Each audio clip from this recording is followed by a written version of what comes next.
Hi, everybody.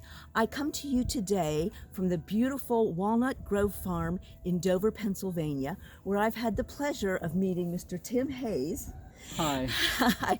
Tim is here. He has been conducting a clinic here at Walnut Grove, and he is a natural horsemanship clinician and an equine therapy teacher. And those subjects I know are very of interest to all of you. And Tim, I would just like to ask you to explain to the audience a little bit about natural horsemanship for those who might not be as familiar with it. I'd be happy to, and thanks for having me. Natural horsemanship for me means what's natural for a horse as opposed to what's natural for a human. What's natural for horses is to be with other horses, to be able to go hundreds of miles any place, any day, anytime they want. What's natural for humans is to have barns and stalls and saddles and trailers. And so what I have found is you want to have a really loving, trusting relationship with your horse before you ride, because if your horse doesn't respect you or trust you or think of you as his leader, it's not going to be fun or safe if he doesn't do what you ask. And so natural means establish a relationship with your horse the way another one would on the ground before you get on their back.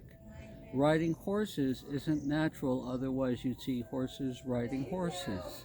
That's true. So natural horsemanship uses a lot of groundwork exercises to build that trust, to build that connection, and then you start riding and it totally transforms your relationship and your riding. And that's the basic simple principle of what natural horsemanship, as opposed to just kicking him to go or pulling him to stop or using force, which is kind of old-fashioned today. Yes, that's true. I think a lot of us are getting away from a lot of those kind of things and are moving a little bit more towards, hopefully, towards natural horsemanship.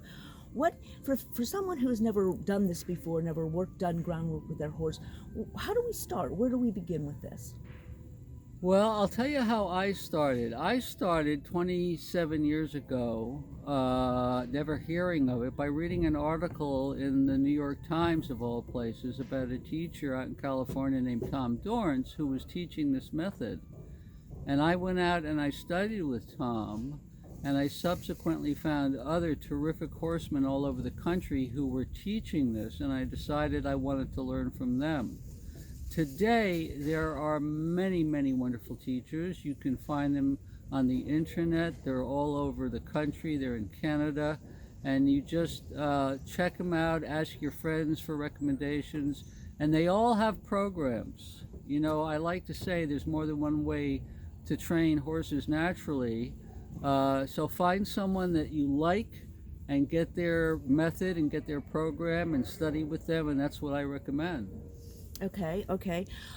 As far as like communicating with horses, part of what I learned today from you was that horses really they communicate with each other much differently than we as humans try to communicate with them. We try to communicate with them, or have tried to communicate with them, thinking that they understand everything that we say, and trying to get them to understand our voice commands, etc., etc. How do horses communicate with each other? Horses communicate with body language. A classic example, and many people know this, if you see a horse pin its ears back, he is communicating that he's not comfortable with somebody or something. And they have 10,000 more body language signals that do the same thing. If their head is up, if they're swishing their tail. And we are so used to having things our way, and not learn. I mean, if you want me to learn French, I'd much rather you learn English before I learn French. But if you want to have a good relationship with a horse, you're never going to teach him to speak English because they're nonverbal creatures. So if you really want to have a terrific relationship, you have to learn their language. And it's very simple, because I, like many other clinicians, are able to teach horse language and all the communications that horses use to talk to other horses, and then you can be just like a horse and have a great relationship. Oh, that's really cool. Yeah, I've started to do some of those things at home with my horse, and I've noticed that there is a big change in him, and our relationship is growing because of this. I think a lot of us, who have focused on the riders, on ourselves as riders, whether we show or whatever we do with our horses, that we've been more focused on our skill as riders, and our seat position, and good hands, and all that other sort of thing, that we haven't really started at the basics where we should be starting, as riders. And I think probably that would be of value to everyone from the time it's whether you're a child or an adult, getting into horsemanship, getting into equestrian, the equestrian life, to start at the beginning, where the beginning there is in that groundwork. And I wish I had known that many years ago when I got into horsemanship. But it's maybe you can't teach an old dog new tricks, but you can teach an old person new tricks, I think. Well, don't feel bad, because I have to tell you, every one of my teachers who I would consider a world master horseman was taught the old-fashioned traditional way, and when they discovered this, they had to totally unlearn all of it and start this new. So everybody has to start someplace, and it really doesn't matter once you discover this way, which is much more effective and much more fun and much safer for everybody. Exactly. And I think the safety factor is a big thing too, because as you were saying, that trust thing, that you're going to keep the horse has to be able to trust you, that you're going to keep them safe. We think of it as we want that horse to keep us safe, and that of course is true, but it's a two-sided thing. Absolutely. And you had also mentioned about their basic instincts about the predator thing. Could you talk a little bit about that, and just say, like, where are they coming from with that they were born in a stall someplace, and they've never been out where they're being chased by lions?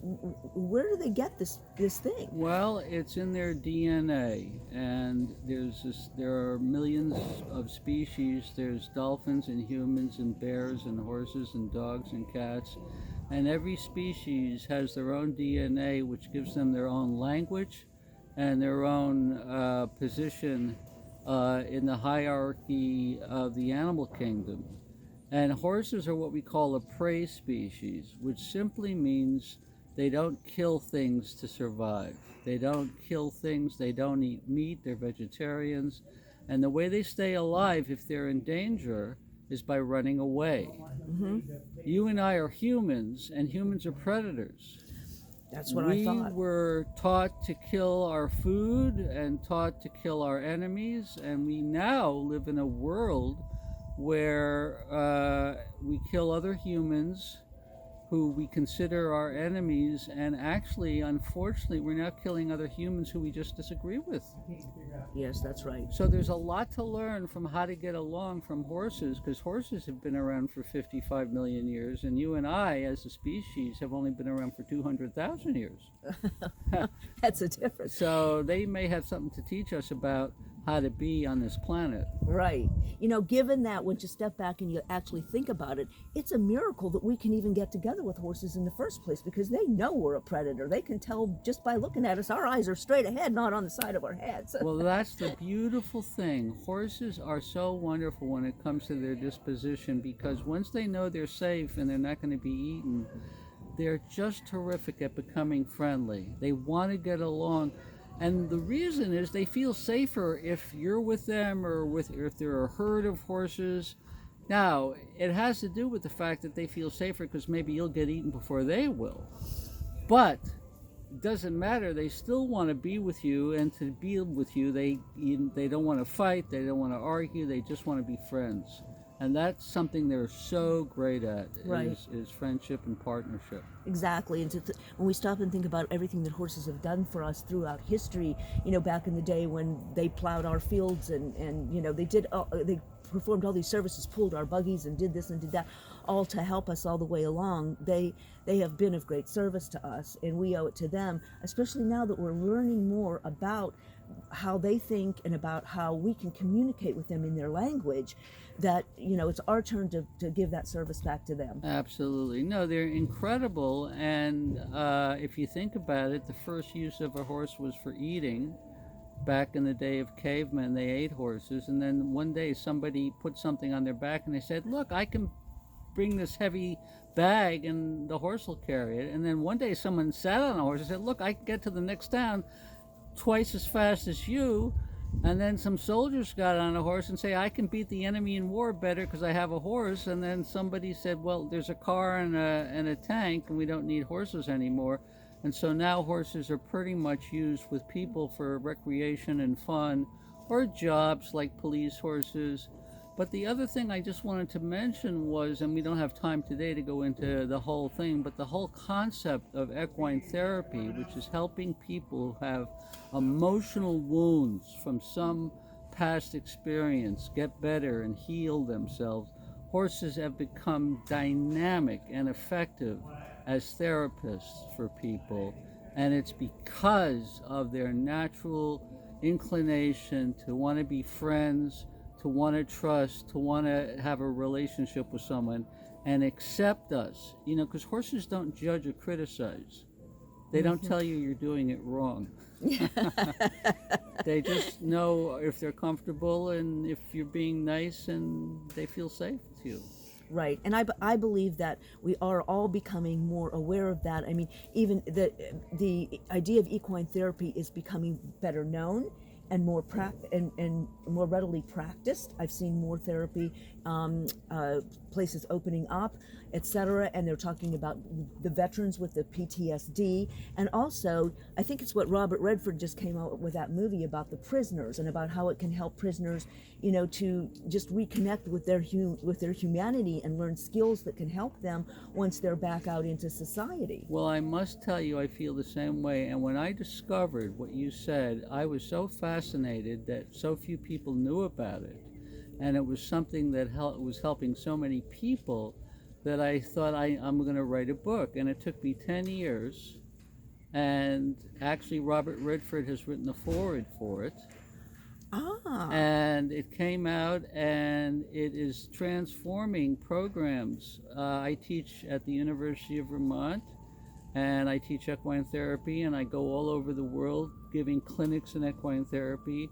And the book deals with inmates, like from the Mustang movie. Yes, the soldiers Mustang. with PTSD. It deals with at-risk youth kids. It deals with people with autism. Horses are amazing. And if you want to know why and how, which I said, why does that work? Read the book. Well, what's the book called? The book is called Riding Home: The Power of Horses to Heal. It's on my website, it's on Amazon, it's at all my clinics, and it's something that I also love teaching. I love teaching equine therapy to programs that want to find other ways to work with some of these groups and help them recover from their emotional wounds. Excellent. That's wonderful. What a great mission. What a great life mission. I'm very fortunate. All right, everybody. I'm going to post a link to Tim's website, and I'm also going to post a link to the book is available on your website and on Amazon.com. It's on everywhere, Amazon.com. Okay, fine. So everybody, we can all, and I'm definitely going to read it, and I hope you all will too. And let's open up this conversation more and get more of us dedicated equestrians educated and involved in this important mission, because we can help people on so many levels, and we can help horses help people on so many levels.